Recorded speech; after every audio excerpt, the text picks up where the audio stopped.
Okay. All right, welcome everyone. We're glad you're here. Cameras, are we good on a white balance and audio check? Everybody's all set?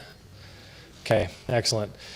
In just a moment, Governor Herbert will come out and be happy to take a few questions. First, he's going to make a brief statement. He has two guests with him here today who will also make brief remarks, and then we'll open it up for questions. Obviously, we recognize that most, if not all, media outlets have an opportunity to sit down with the governor before the session ends tonight. So for the purposes of this availability, we'd like to stick to the subject at hand and let you talk about the other subjects for the session later on tonight. With that, please stand and welcome Governor Gary Herbert.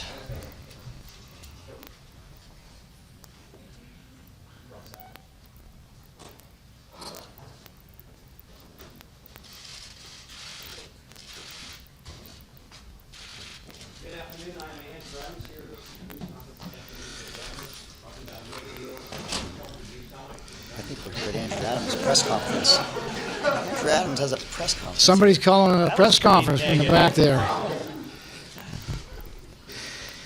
Well, welcome. Good afternoon to one and all. We're honored to have you here. I know this is kind of short notice, the last day of the session, and it's still a very busy day. So we're just kind of interrupting our work to come and chat on some developments that have taken place and what we're planning on doing when it comes to the discussion of Medicaid expansion.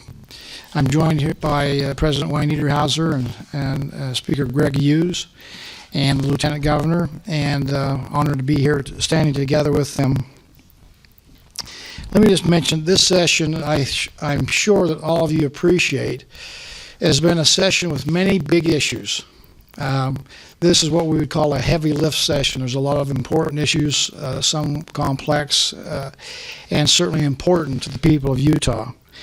And solving solutions is what we're about here in Utah, with the governor's office working hand in hand with the legislature. And I'm pleased with the progress and successes that we've had and the ability for us to work together. There is one big issue, though, that you all know has been a difficult one for us, and that's this issue of Medicaid expansion, or an alternative to traditional Medicaid expansion, as we've talked about it here in Utah. And it's become clear to me, and I think to my colleagues here on the left and the right, that we're not going to be able to find a conclusion in this session that's going to be satisfactory to us all. That's disappointing to me. And I'm sure it's disappointing to them and to many of our colleagues in the House and the Senate. However, there is good news, and the good news is that we're closer than ever to finding a solution to this on behalf of the people of Utah, and something that is this important, that has not only short-term ramifications but long-term ramifications, deserves our undivided attention and a desire to get it right and to get it right together. The division that we seem to have here is certainly not something that we want to have and should not be. And so as we work to represent the citizens of the state of Utah, we need the kind of leadership that will bring us together. And so as of today, I'm pleased to announce that President Niederhauser and Speaker Hughes have agreed to a process that will lead us to a solution in a very collaborative way, and I think will be one that will be appreciated by the people of Utah. Later today, the House and Senate will pass a concurrent resolution that underscores our resolve to, in fact, finish this together. Instead of relying on commissions and task force and others out there, this group of task force is going to be comprised of the governor, the lieutenant governor, the Senate president, the House Speaker, and the bill sponsors who we have with us also today, Jim Dunnigan and Brian Shiozawa. That's going to be the committee. And we are committing here today to work together to find a solution that we'll recommend to the legislature by July 31st, when we will call them back into special session to, in fact, pass a piece of legislation that will resolve this issue. We're going to be able to implement that at that time. And I think the challenge we've faced here, we have so many big issues, and the pressures of discussing all these issues, and 700 plus bills have been introduced, I think has been part of the challenge we faced in actually focusing in on this and getting it right. So the additional time that we have, I think, will lend to a fruitful negotiation, and we'll have the benefit of the decision, for example, for the King v. Burwell lawsuit, which will give us a little better perspective as far as what's going to happen in the Supreme Court, and probably a little better view of the politics that will be surrounding that and the outcome of that decision. We anticipate we'll have continued negotiations as we've had over these past year with the federal government, as this has been kind of a work in progress, and we expect those discussions to continue, particularly when it comes to the two issues that have been the most difficult for us to wrestle with, and that is certainty, predictability of what's going to happen in the future, and also sustainability of how we fund this program ongoing. We're trying to come up with a program that really does sustain itself and will be an ongoing program if we're going to do something. So those issues we'll continue to work with the federal government and amongst ourselves. Let me just say that the very nature of the legislative session, with all of its pressures and the scrutiny that we have with the press and so many different and difficult issues, lends itself to us sometimes hunkering down, kind of becoming a bunker mentality, and I think that sometimes inhibits our ability to have discussion and find solution. So I think, again, as we've looked at what we've done, I'll just use an example of our non-discrimination religious freedom bill. We've taken a very difficult issue. It's been really at the height of everybody's mind for more than just this session. But bringing people together with very different points of view and opinions, and coming together with the resolution of that issue. That really is the Utah way. And we're going to draw upon that success and the ability that we've had to come together on that issue, and we're going to do the same thing when it comes about Medicaid expansion. Now, I just want to, again, state what I've said before. We did not create the problem here in the state of Utah. This coverage gap that we see are based on flaws in the Affordable Care Act and the Supreme Court decision combined that puts us in a difficult situation. But we're here to recommit to the people of Utah that we're going to solve this problem together the Utah way. So with that, I have an opportunity to maybe have the Senate President and the Speaker to make a presentation here and speak on this thing. My commitment to the President and the Speaker is that we're going to work together. We will find a solution to this difficult issue, and we'll reiterate my commitment, and I know they'll do the same thing to the people of Utah, to serve their best interest as we go forward. So with that, we'll listen to the President and then the Speaker, and then we'll maybe have some questions. So I'm pleased that we're all standing here today and acknowledging the progress that we have made through the session. Beginning of the session, we didn't know if we would even have any kind of solution. And we have several solutions, or a couple of solutions to look at going forward. Some of the big questions are sustainability, predictability. Those will be a big part of our part of the things that we'll be talking about over the next couple of months. And as far as the Senate is concerned, we're committed to a process here, working with the governor and the Speaker, our friends in the House, to come up with a solution that works for Utah. Thank you. We in the House we've been through a lot. We've worked very hard. We started a journey on public policy and Medicaid expansion being a big issue in December in our all-day caucus. We're the new leadership team. We've had a governor for some time. We've had our Senate president. But this caucus is a large caucus. We're young.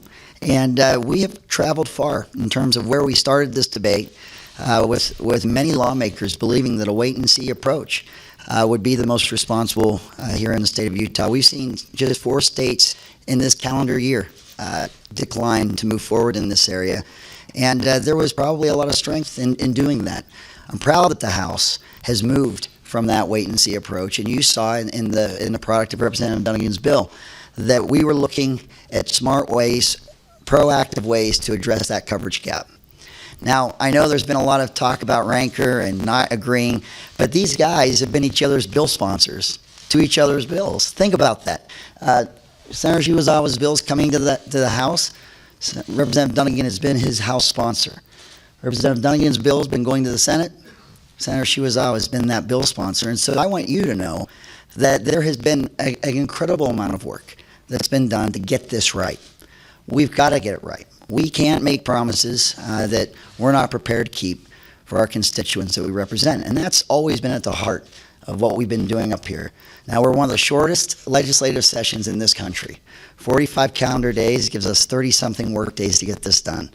I'm proud of the distance we have traveled, but there is yet more work to be done. And we are going to work as a team, and we're going to continue in this effort. And I believe, with the leadership that we have here in the state of Utah, that we will find solutions, sustainable solutions that do better than we are and what we have found here in this session, and do right by our constituents. So I'm excited for the opportunity to work with our governor and with the Senate President, the Lieutenant Governor, and our bill sponsors on this issue. And I guess this is just the beginning. Here we go. Well, thank you, President and Mr. Speaker. Let me just say, I don't think it is the beginning. It's maybe a new beginning. But as the Speaker has said, you know, we've come a long way in this journey. This is not an easy issue for a lot of reasons.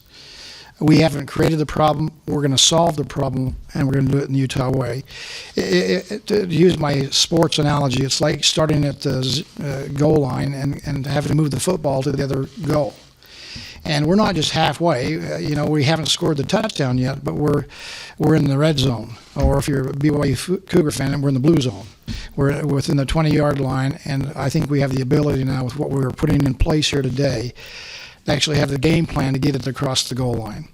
So I, too, want to say that I'm excited about this team that we put together here, and the 6-member team.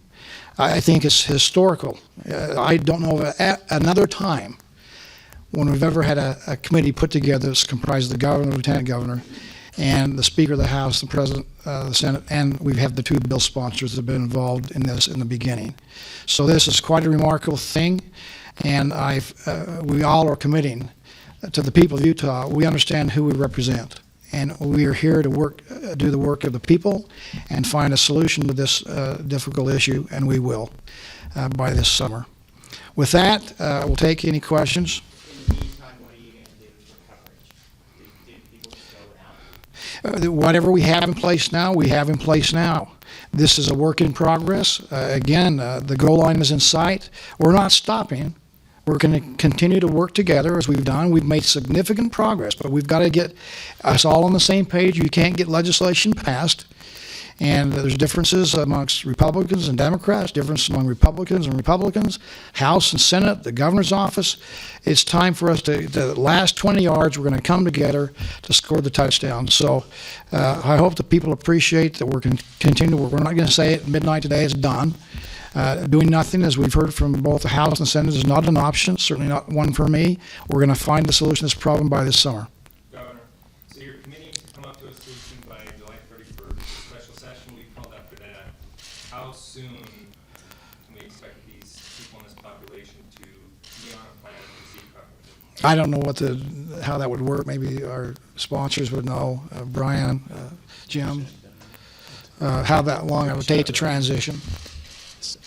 Depending on what the plan is and how closely it fits within the preferred toolbox of the federal government, I think it could happen relatively quickly, and certainly at least a transition plan. So if we can come up with a solution, I think there's a process to have a quick transition if that's something that we desire to do. Let me just say, too, July 31st is the deadline. If we can get it done by June 31st, you know, there's nothing that says we have to wait. We're going to try to do it as quickly as we can. Given a green light that way, how long will it take you to get a waiver from HHS? You know, this is work is going to be concurrent. We would hope that once we've agreed here that we already have agreement in Washington, D.C. for the waivers we need. Governor, can you comment on reports that there was an agreement thought it was just one that everyone in leadership could not accept. It seems like you were very, very close, but there was something stopping you from planning. I mean, Well, as you, once the two bills can come to agreement, why can't yeah. everybody else? Well, you may know something I don't know. The governor does not know everything. But I know there's been ongoing work and discussion and ideas, and so if you can ask that question of the sponsors, I don't know that we've ever had agreement. Can they address that? Brian, Jim? You know, one of the great honors I've had is to work with the governor, the speaker, and Representative Dunnigan, and also the Senate President and Lieutenant Governor on this. And I can tell you that I've spent so much time over in the majority leader's office. He was threatening to put a nameplate for me on his door. And so we've had some very productive talks. And I think those talks will lead to substantial progress as we go forth and we'll work out a bill. I'm optimistic. Now, I've said that all along, but I still am. Unfortunately, it'll probably be in June or July that we'll have an endpoint. But there's been some very good productive talks, and I'm frankly been very honored to work with Representative Dunnigan in particular because he has such expertise on this. And so he's educated me on this, and I guess my failure is I didn't do as good a job in educating the House on this. So that's where I'd like to see it go. Thank you. We have Utah's supermajority represented here today. Was the minority involved in the agreement that you've reached and are announcing now? You know, I can let the leadership in the House and Senate speak for themselves, but I've had ongoing discussions with the Democratic leadership. I meet with them once a week, just like I meet with Republican leadership, and so there's been ongoing discussion, so they certainly have been a part of the discussion. Along with that, sir, there's no Democrats on the task force. Are you going to talk to the minority caucus before you go forward with the plan? I expect we'll talk to a lot of people as we go forward. That we're not limited to who we would bring in and have expertise and testimony. And we talked in the federal government. We've talked to a lot of providers and service health. I can tell you we will not exclude the minority party from this discussion. They'll certainly have an opportunity to weigh in, and we'll keep them apprised, and they'll be a part of the discussion. We're just taking the leadership, the leaders of the House and the Senate, and the executive team, but we certainly will be willing to hear from other people, including the minority party. When you talk about a new beginning, are we starting from scratch, or is the solution going to be already what was on the table and put together something? Well, I don't want to predict the outcome as we're in the middle of the process, but again, my analogy that we're not starting at the 50-yard line, we're not starting at the goal line. We're within sight of scoring, and so we just have run out of time.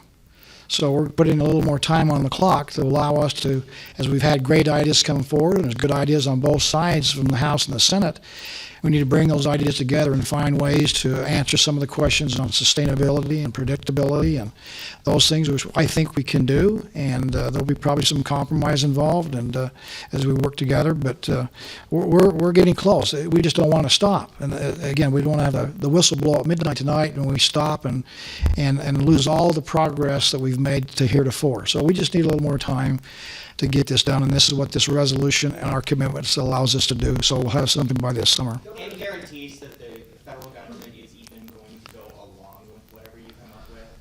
Well, you had the same skepticism that when we started 2 years ago, and we've made significant headway with the federal government. Again, it's a work in progress. We've been able to get a lot of assurances on waivers and conditions that have been met that have never been given in any other state. So I'm very optimistic. We have a track record to show that they are, in fact, listening. And they've said to me, the president said to me personally, if you've got a better way to do it, I want to hear about it. Now, we have to convince people that it's a better way. And we all have the same goals here, the same outcomes. We want to serve the people of Utah and get them health care and have them access to affordable health care and help them get a job and get off government assistance. That's all our goals. The only thing we're debating here is the process to do that. Brian? A couple of questions. First, you've worked on this for a long time. You've got the waiver from the federal government. You've had the session. First question is, what makes you think that more discussion is going to come to a conclusion that you can accept? And secondly, is there a benchmark for you in terms of coverage below which you will not go? Well, again, the discussions go on. We have got a unique situation here where you have the governor, the Senate President and the Speaker of the House sponsored the bill, experts involved in this that have brought it to this point today. We just are not quite to the goal line.